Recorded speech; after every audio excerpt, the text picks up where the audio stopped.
Hello students, कैसे हैं आप सभी। स्वागत करता हूं मैं आप सभी का मेरे चैनल योर स्टडी गाइड पर। दोस्तों, आज हम पढ़ेंगे क्लास 11th की फिजिक्स का chapter number 1 fundamental forces in nature का आगे वाला पार्ट। इसकी जो मैंने लास्ट वीडियो थी, उस वीडियो में मैंने आपको फंडामेंटल फोर्सेस इन नेचर के बारे में बताया था। तो आज इसके जो अलग अलग पार्ट्स हैं, जैसे ग्रेविटेशनल फोर्स हो गया और इलेक्ट्रोमैग्नेटिक फोर्स हो गया और आगे कई टॉपिक हैं, उनके बारे में हम 1 बाय 1 करके स्टडी करेंगे।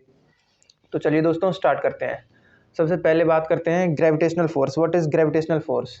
ग्रेविटेशनल फोर्स क्या होता है, मतलब इससे आप लोगों को साफ साफ पता चल रहा होगा कि ग्रेविटेशनल फोर्स का मतलब होता है अर्थ की ग्रेविटी की वजह से जो फोर्स पैदा होता है, क्रिएट होता है, उस फोर्स को हम ग्रेविटेशनल फोर्स बोलते हैं। The gravitational force is the force of mutual attraction between any two objects by virtue of their masses. It is a universal force.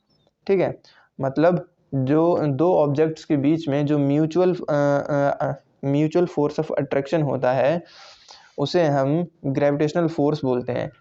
इसे हम यूनिवर्सल फोर्स भी बोल सकते हैं।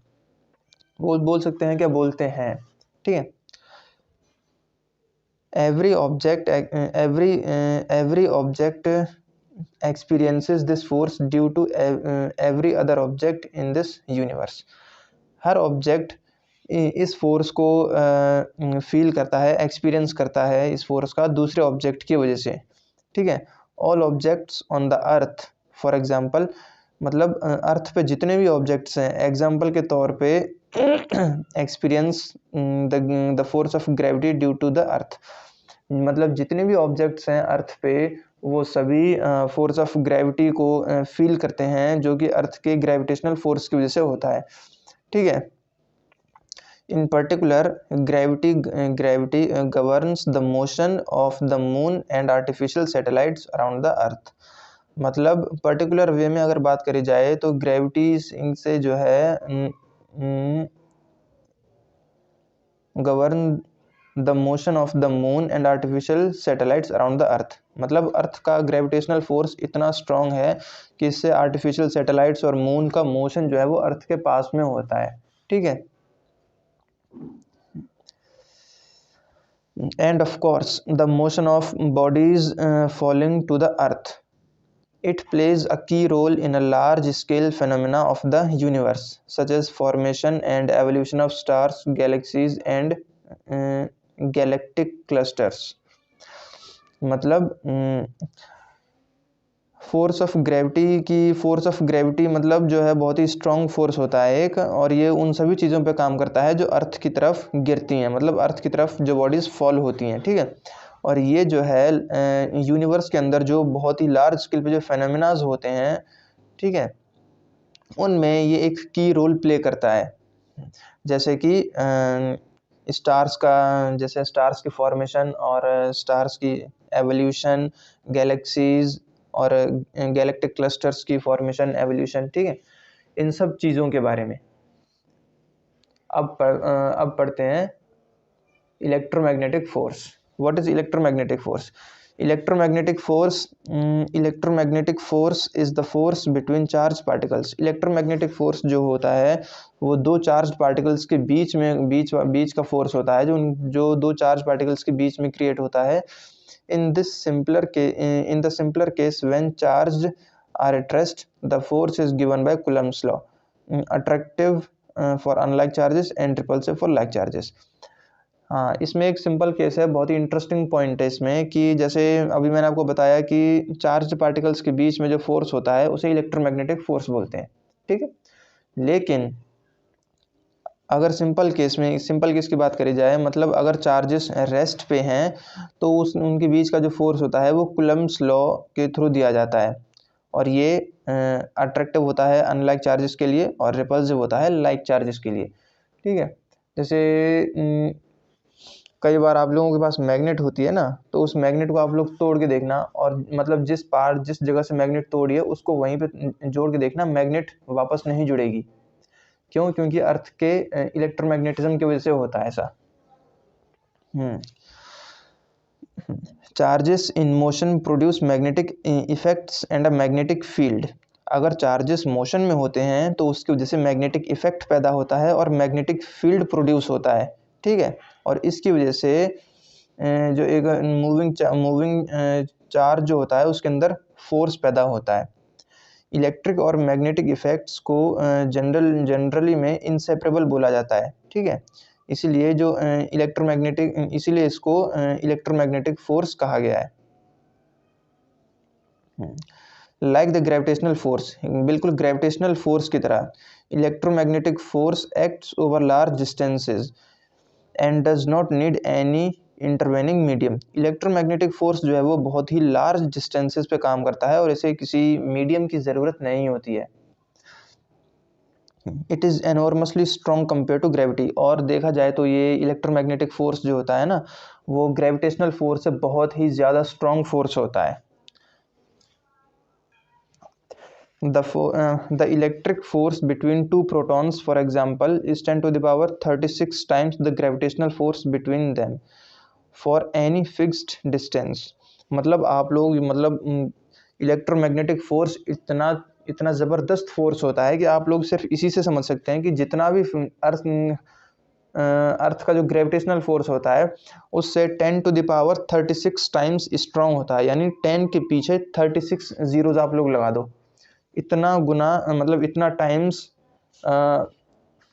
इलेक्ट्रोमैग्नेटिक फोर्स जो होता है वो ग्रेविटेशनल फोर्स से ज़्यादा स्ट्रांग होता है। और ये ज़रूरी नहीं है कि कितना डिस्टेंस है, कितना भी डिस्टेंस हो, कोई भी डिस्टेंस, कोई भी फिक्स्ड डिस्टेंस हो, ग्रेविटेशनल फोर्स से इतना ज़्यादा स्ट्रांग होता है electromagnetic force. Matter as we know consist of elementary charge constituents like electrons and protons. Matter, जैसा कि आप लोगों को पता ही होगा कि इसमें एलिमेंट्री चार्ज कॉन्स्टिट्यूएंट्स होते हैं जैसे इलेक्ट्रॉन्स और protons. Since electromagnetic force is so much stronger than the gravitational force, चूँकि इलेक्ट्रोमैग्नेटिक फोर्स जो है ग्रेविटेशनल फोर्स से बहुत ज़्यादा स्ट्रॉन्ग है, it dominates all phenomena at atomic and molecular scales. ठीक है, डोमिनेट्स, तो इसीलिए ये सभी फेनोमेना पे डोमिनेट करता है एटॉमिक और मॉलिक्यूलर स्केल्स पे। The other two forces as we shall see operate only at nuclear scales. आगे दो टाइप के और भी फोर्सेस हैं जो सिर्फ न्यूक्लियर स्केल्स पे ही ऑपरेट होते हैं, उनके बारे में हम ये जो नेक्स्ट टॉपिक आएंगे ना उनमें स्टडी करेंगे। Thus, it is mainly the electromagnetic force that governs the structure of atom and molecules। तो मेनली ये इलेक्ट्रोमैग्नेटिक फोर्स ही होता है जो कि स्ट्रक्चर ऑफ एटम्स और मॉलिक्यूल्स को गवर्न करता है। The dynamics of chemical reactions and the mechanical, thermal and other properties of materials.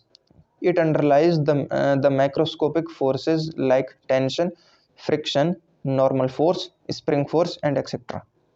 ठीक है, तो केमिकल रिएक्शंस के जो डायनामिक्स होते हैं जैसे मैकेनिकल हो गया, थर्मल हो गया, या फिर मटेरियल्स की दूसरी अदर प्रॉपर्टीज़ हो गई, ये सब जो है वो मैक्रोस्कोपिक फोर्सेस के अंदर लाई करती हैं।